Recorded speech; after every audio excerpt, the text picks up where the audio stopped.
আওয়ামী নিষিদ্ধ ঘোষিত ছাত্রলীগ কর্তৃক বর্বরচিত হামলার প্রতিবাদে বাংলাদেশ জামাত ইসলামী কেন্দ্র ঘোষিত কর্মসূচির অংশ হিসাবে আজকের এই বিক্ষোভ মিছিল পরবর্তী সমাবেশে আপনাদের সবাইকে আন্তরিক মোবারকবাদ। আমার সংগ্রামী সাংবাদিক বন্ধুরা এবং শরীয়তপুরের সর্বস্তরের তৌহিদি এবং সর্বস্তরের জনতা, আমরা এই বিক্ষোভ সমাবেশ থেকে প্রশাসনকে এবং সরকারকে স্পষ্ট ভাষায় জানাতে চাই, গোপালগঞ্জে জুলাই অভ্যুত্থানের বীর সিপাহ সালারদের উপরে যারা নেককারজনক হামলা চালিয়েছে, যত দ্রুত সম্ভব তাদেরকে গ্রেপ্তার করে আইনের আওতায় নিয়ে বিচার করতে হবে।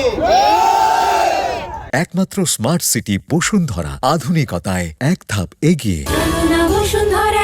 দীর্ঘ 17 বছরে অনেক লড়াই সংগ্রামের পরে এক জাত তরুণ ছাত্র যুবক তাদের আন্দোলনের মাধ্যমে সেই স্বৈরাচারকে আমরা বিদায় করেছি, ফ্যাসিবাদকে আমরা বিদায় করেছি। আজকের এই বাংলাদেশে যদি এখনো এই যোদ্ধাদের উপর হামলা হয় তাহলে আমাদের জন্য লজ্জায় মাথা হেট হয়ে যায়।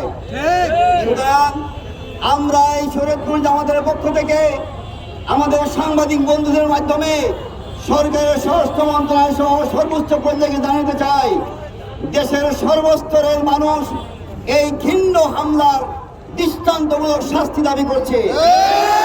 গতকাল গোপালগঞ্জে সিপিবি শান্তিপূর্ণ সমাবেশে নিষিদ্ধ ঘোষিত ছাত্র সংগঠনে নৈরাজ্যজনক ন্যাক্কারজনক হামলার প্রতিবাদে বাংলাদেশ জামাত ইসলামী কেন্দ্র ঘোষিত সারা বাংলাদেশে বিক্ষোভ প্রতিবাদের আয়োজন করা হয়েছে। উক্ত বিক্ষোভ প্রতিবাদের অংশ হিসাবে বাংলাদেশ জামাত ইসলামী শরীয়তপুর পৌরসভা এবং সদর শাখার উদ্যোগে আয়োজিত আজকের বিক্ষোভ সমাবেশে আপনারা উপস্থিত হয়ে আজকের এই বিক্ষোভ প্রতিবাদকে সাফল্যমণ্ডিত করার জন্য আপনাদেরকে পৌরসভার পক্ষ থেকে এবং সদরের পক্ষ থেকে আমাদের নেতৃবৃন্দের পক্ষ থেকে আন্তরিক মোবারকবাদ ধন্যবাদ জানিয়ে আজকে আমাদের এই বিক্ষোভ সমাবেশের সমাপ্তি ঘোষণা করা হইল।